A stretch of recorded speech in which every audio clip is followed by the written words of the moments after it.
Remington, Florida's attic, meet photographer Don Doogie, take a ride in a hot air balloon, check out the local art scene, and see how Jesse Conrad gets from sheep to shawl.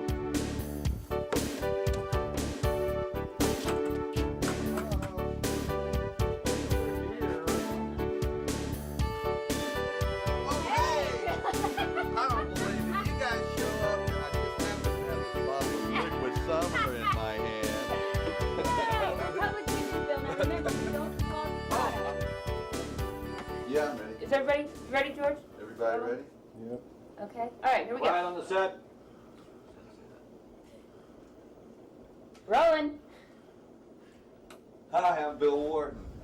Welcome to Postcards from the Road, coming to you from Tallahassee, Florida, home of 2 great universities and the capital city. So you know there's a lot of hot air blowing around in this town. Also, liquid summer hot sauce. Now, Bill. Huh? That's good, Bill. Now, that's the one plug, okay? That's Okay. the only plug you get on the liquid summer, Good. okay? Cool. All right? Yeah, Thanks. no problem. All right. Okay, that's That's the open. only Say that on. He's already had 4. No, I don't see liquid summer on I there. don't see it on there either. High on. One thing that fascinates me, and it never fails to intrigue me, is the fact that sheep is the one animal that serves every purpose for the human race. You can use the pelts, or you can weave rugs for the flooring. You also use it for clothing. You use it for food. Use it for milk, for cheese. You can use it medicinally. It's the only source of lanolin, and they make wonderful household pets. So you have a pretty comprehensive animal there. And I think that's the thing that just absolutely fascinates me. And challenges her. It was Jessie Conrad's appreciation for the diversity of the animal that led to her interest in the process of spinning and weaving. Over the years, that interest has grown into a passion. It's also a full cycle of using your animals, and so I enjoy using the hand-spun things in weaving. In the spring, when the sheep's fleece is full with winter growth, the shearing begins. I probably shear about 6,000 sheep a year.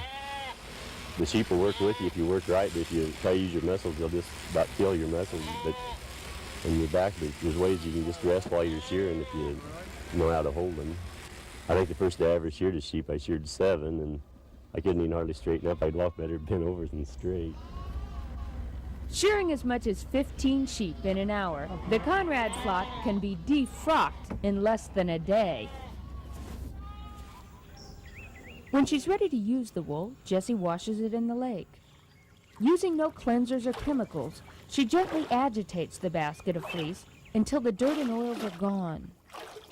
I am fascinated with the process because within the process, you are so challenged. There's always a easier way, maybe, always a way that's more effective. There are always some things that you can do. After the wool is dried, brushed, and spun into yarn, Jessie weaves it into a fabric, completing the process. I do like to sit down to the loom. I really enjoy it and watch this pattern that you hoped would come out and put these shades of these colors together, and they begin to come out, and you begin to see things in there.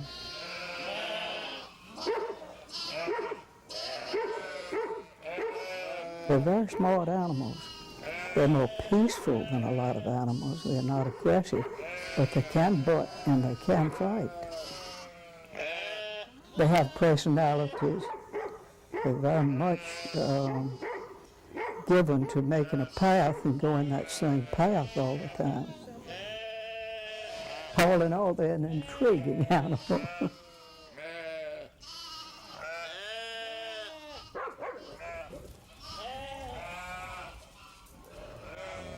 the alternative as well as mainstream artists around here. You guys are doing a good job here, but Bill, nice try. Huh? Come on. Bill, we told you about the One liquid plug. summer. Sorry. Nice try, Bill. Nice try. Oh I well. guess this means that ruined that take. Yeah, try it again. All right, go ahead, Roland. Take I'm 5. sorry, guys. I got carried away. Tallahassee's well known for its political intrigue, its canopy roads, and its down-home cooking. Yeah, but hey, listen. There's a lot of really fine artists here too, that play music and do their sculpture, and in a variety of different kinds of venues and galleries. And you know, people like to do their thing around here in a real kind of special way. Tallahassee's got a scene that, I mean, people like to be themselves around here, you know what I'm saying? Oh yeah. Bill, Yeah? nice try. Say listen, what's a man and so me nice of the place. Say I am man, say me have no space. Say me and your man, we don't live in disgrace. Watch out! In a dish party, say you know fi do that, no fi do that. You know fi do that, never touch Rasta pot. Tallahassee You know, artists people are an dance, you know, eclectic people crowd, painting, Hey! singing, Check out Selector and the cool party. Sculpting. creating works of art simply because they want to. I'm all right. On the stage, the off-street players create for their audience a little slice of reality as they see it. Rob Nixon acts, writes, and directs with this avant-garde theater group. Well, at Off Street, we like to do the kind of theater that a lot of local community theater groups usually aren't doing. Things are a little more challenging, a little more experimental, maybe a little more controversial. We have bigger productions in our regular theater, and then we also take smaller productions out into various places in town, which we call off-street productions, which are maybe even a little bit more experimental and geared to specific kinds of audiences. I would just like to say to all the other gay people here with me tonight, I would just like to say, cheers. Many Tallahassee artists find their muse in the studios and warehouses at Railroad Square. Plumb in the middle of the city's industrial district, the square is a haven for artists to think, exchange ideas, and make art. Vic Swan coordinates Railroad Square. And, well, we've had a few mechanics and other different people that have been here as well. And then the artists started moving in, and I was one of the first ones to have a studio out here. Several other folks did too, Trevor Bell and a few other artists. And pretty soon it became more of an art community. It became an art industrious community. Another one of the city's premier venues for creative expression is the grand finale. In this Tallahassee institution, artists perform their work and the patrons groove along. At the Florida State University Department of Dance, art is motion and music. Department chairperson and choreographer Nancy Smith-Fichter reflects on the inspiration of this piece called Goodbye. Jack, the dancer I worked with, is someone I've worked with a lot. And I think a lot of the images of the dance came out of him, although originally the first notion for the dance came from hearing that piece of music, Goodbye. I wanted the sense of the poignance of memory, but also of the lightness of it at times and the playfulness of it. Art in Tallahassee comes in many colors, shapes, and sizes. It brings joy to those of us who experience it and relief to those of us who create it. Selector. I don't know, I get a lot of kind of manic energy out of doing theater that really does keep me awake at night, and it's good. I like it. Ain't no need to be mad, no need to be sad.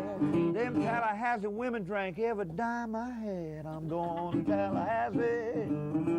I got the Tallahassee blues. Yeah, those Tallahassee women show put a messing on you. Oh yeah. One of the things Tallahassee is noted for is the many spectacular ways they celebrate the coming of spring every year. Springtime Tallahassee festivities always include a hot air balloon rally, a colorfully competitive event that attracts balloon enthusiasts from all over the country. How many of you are new pilots to the area? Oh my God! What did he say? The point that I'm making is that there's always a place to land. It's never finding a place to land around here. It's finding your chase crew to find you. At most balloon rallies, you'll have a combination of events possibly. The most popular is probably a hare and hound. It's where all the balloons start in the same field. One balloon is selected to be the hare, and it will lift off. And the rules generally are that you cannot start your inflation until the hare has left the field, left the ground. Once he has done so, then you are allowed to inflate. You'll have to get permission from the launch director to leave the ground, and you will try to follow the hare balloon. They will fly for about an hour, lay an X out, and the object is to throw your beanbag as close to the center of the X as possible.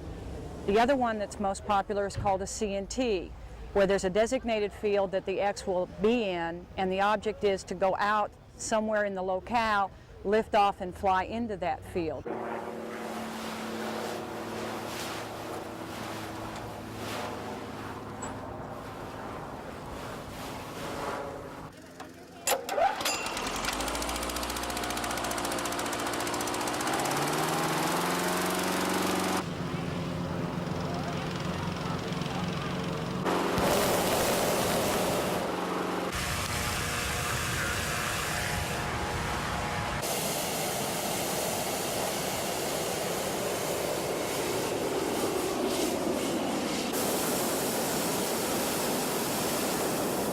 Adios, have some fun.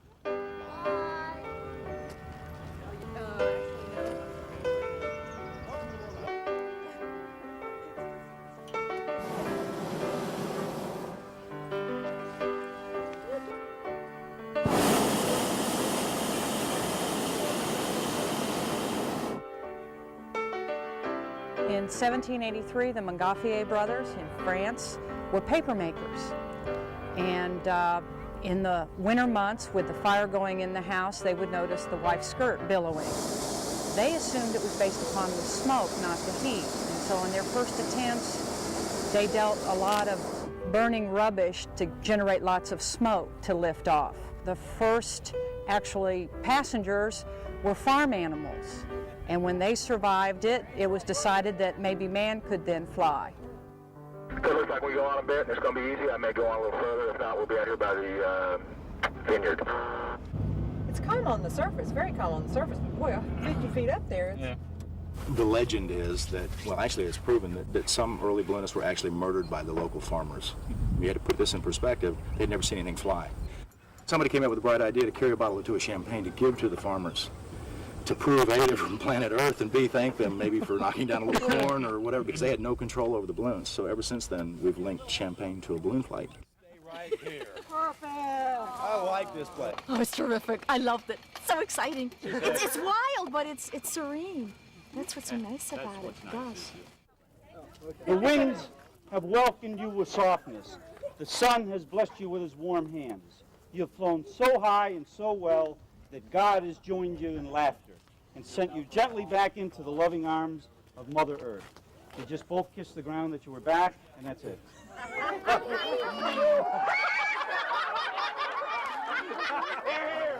Check this out. Oh my gosh. This is my grandfather's recipe. Oh, this smells Low wonderful. country barbecue. And it is real good. It's like... Don Doogie loves to tell stories. Sometimes he uses words. More often, he uses pictures. Over the last 25 years, Don has worked as a photojournalist for the UPI wire service, and in 1991, joined the AP service. During his career, he's captured the essence of the moments important to Americans. His pictures have been published in almost every state and national newspaper, as well as Time, Life, and Newsweek magazines. What I tried to do was get the story of the day, whatever the big story of the day was, and then try to come up with one or two good, strong feature pictures.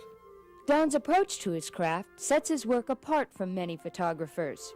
It's a style he developed early on. When he was initially hired by UPI, he was immediately sent to cover something with which he was totally unfamiliar, spring baseball. I said, what do I do? And they said, go cover spring training. And so I said, okay, and I went down to that and had no idea what the teams were, who these people were, you know. And the way that they did it at the time, the two AP guys that were there would set up pictures of somebody who hit 40 home runs like Johnny Bench. They'd write a 40 on his bat and have him hold the bat like this, and he'd stand there and smile. And I thought, that looks dumb. So I just started hanging around the camps and acting like it was a legitimate news story, and waiting until somebody did something funny or interesting, and I started doing it that way.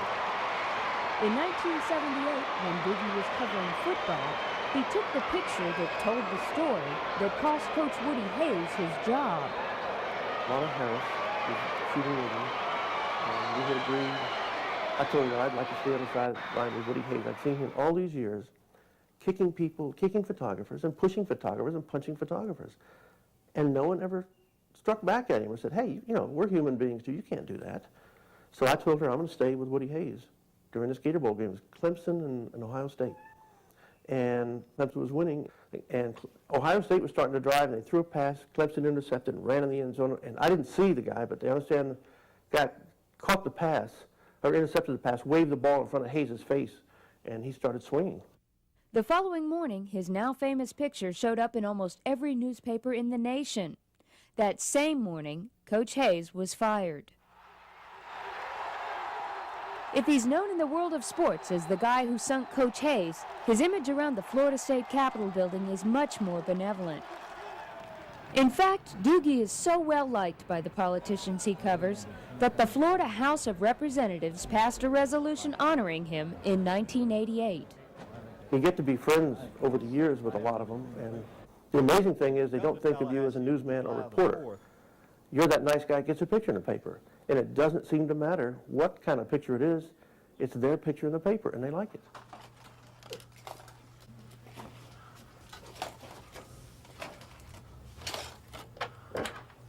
Did you ever take a picture, and as you were taking it, you thought, oh, God, I can't use this? Mm-hmm. Yeah, a couple of them like that. You know, I did one, I remember, of Elaine Gordon one time with her. She had the stretch pants on when they used to be pop. I guess it was the 60s when they did it, 70s. And she evidently had a problem with them, and she had her fist down in behind, and she had this huge lump at the back of the pants with her arm in there, and I shot the picture and thought, I can't use that. So I took it back to the office and wrote a caption as if I had transmitted it, and then took it back over the next day and left it on her desk, and then stood off in the corner and watched her reaction when she came up, because, you know, they had the TAP and your name on it and UPI and all this stuff. And the look on her face when she picked that thing up, and I saw her start looking around the chamber and come charging over to me. You know, wait, you didn't? And I said, no, I didn't, but I could have. You know, next time you get up and start berating the press on how nasty we are, just remember, I didn't send that picture. Lest you should think he's easy on legislators, just take a look at Don's latest project, the 1992 unofficial legislative calendar. There's some funny stuff in there, and some of it's not real flattering. I imagine Elaine Gordon's not going to like the one of her too much. But for the most part, they take it in good humor, and it seems to be getting a good reaction from them and the lobbyists. We'll find out in January when the session starts if I'm still allowed in the chambers or not. It may be a problem. Whatever happens in Don Doogie's life, one thing is certain. He'll look for the humor and turn it into a story. I remember at the end of one session, they always said it's never over till the fat lady sings, and some lobbyists hired this stout opera singer on the final day to stand in the rotunda and sing, you know.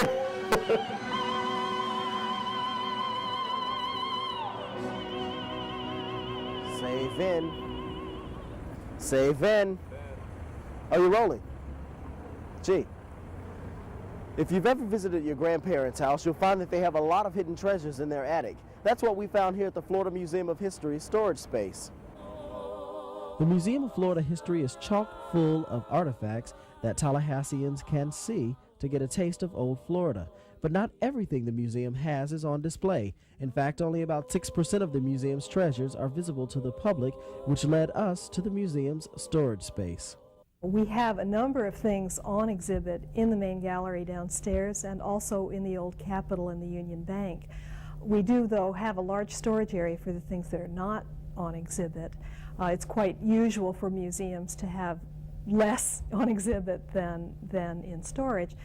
Our mission as the State History Museum is to collect,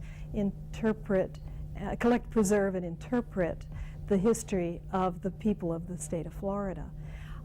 And to do this, we do collect things that have been made and used in Florida. If people sometimes offer us things that were made elsewhere, but we tend to refer them then to the state in which the object originated. Most of our artifacts we get by donation. Occasionally we've had some money from the state. Currently we do have some money from our support organization, but we still get most of our objects by donation. The storage space is full of different items ranging from kitchen utensils to farm equipment to clothing and textiles. The curators pride themselves on every item they collect and are extremely meticulous about who touches what. This dress was hand painted, and if you look at it at an angle, you can see it has a little iridescent quality to it. It was made in 1925 in Paris, and then exhibited in a decorative art show in Paris, and then later brought back here and donated to us. If we were to exhibit something like this dress, we would want to only exhibit it for a limited time period. It's made of a very delicate fabric.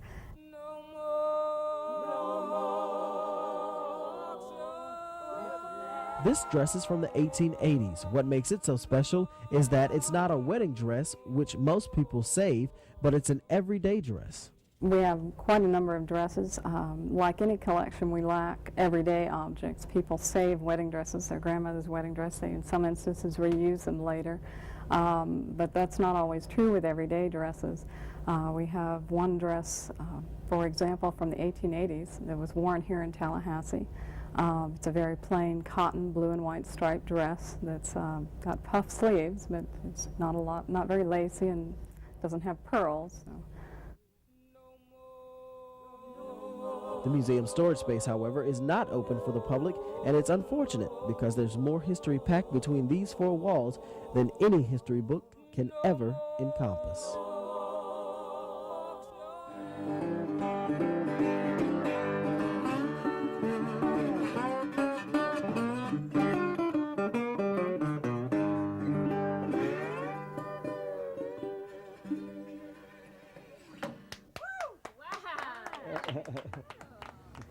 On May the 20th, 127 years ago, the Emancipation Proclamation was read in Tallahassee from this site, the Knott House. Every year since that day in 1865, the North Florida black community commemorates May the 20th as the day that brought them freedom. The reason Emancipation Day is celebrated May the 20th, rather than the day that President Abraham Lincoln announced the Emancipation Proclamation, is because May the 20th is the day the messenger carrying the news arrived in Tallahassee. Lifetime Tallahassee resident Gertrude Williams remembers her great-uncle telling her about the day the news arrived in town. Because my grandfather, great-grandfather, and my grandmother, they were slavery born. They worked in slavery. And they said that when they knew about it, it was the 20th day of May. And my great uncle said that he had ran away and he was in the woods. And say when he heard the drums beating and the people are yelling and things, he come out and they was yelling, "We are free." And say his boss man told him he didn't have to hide anymore because he was free as he was. In the past, Emancipation Day was a holiday that symbolized freedom. Black employees told their employers they would not work May the 20th. Children who didn't have access to schooling gave presentations to show that they could learn and memorize just like white children. And a bounty of food was prepared to celebrate economic gains. While the traditions have remained the same, nowadays Emancipation Day is celebrated more to remember the past, take stock of the present, and look to the future. When we look at Emancipation Proclamation Day and we think about the achievements of the past, we feel we have come a long, long way, baby. So even though the focus of the holiday has changed, the spirit is still the same. He been doing this ever since I was old enough to know him. He been doing this, yeah. And I love him. Because he called me Jitney.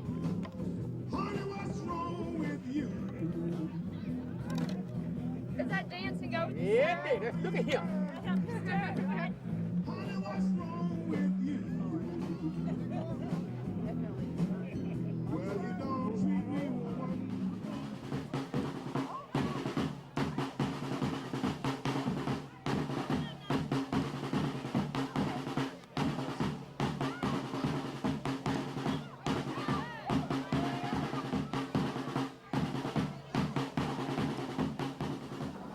Another Emancipation Day celebration takes place at the Walker Ford Community Center. Joe Thomas, director of the center, coordinates the African American Heritage Emancipation Festival. If we can continue to do these type programs, it's going to help bring our community even more and more closer together. As far as our young people, I know with the emancipation, and believe it or not only with our young people, there are some people I know that just graduating from college does not understand the background of what emancipation is all about. So if we can continue to bring this to our people and let them know what this day really represents, we will keep this in our history. The Walker Ford Emancipation Celebration is an urbanized one that involves traditions from the past as well as new activities that promote understanding African American heritage. This is our holiday. This is the black people's holiday to celebrate, to enjoy for that one day. And it meant a lot to us. It meant a lot to me. 1/4 cup of liquid summer hot sauce. Then you take it and you just cook it down, and keep on cooking it down until it's done, as simple as you can be. And you put this Vidalia on it and you let the big dog eat. That's what you do. So anyway, we've had a good time. I hope everybody else has. Thank you for coming to my house, everybody. And we'll see you next time. Thanks, Bill. Thanks, Bill. Thank you. Great food. All right. Absolutely wonderful. Well, here's a laid-back scene for you, huh? Come here, Marjorie. No! I'll tell you what, though, just a tablespoon before you go to bed. And just a little reminder that This shoot's over.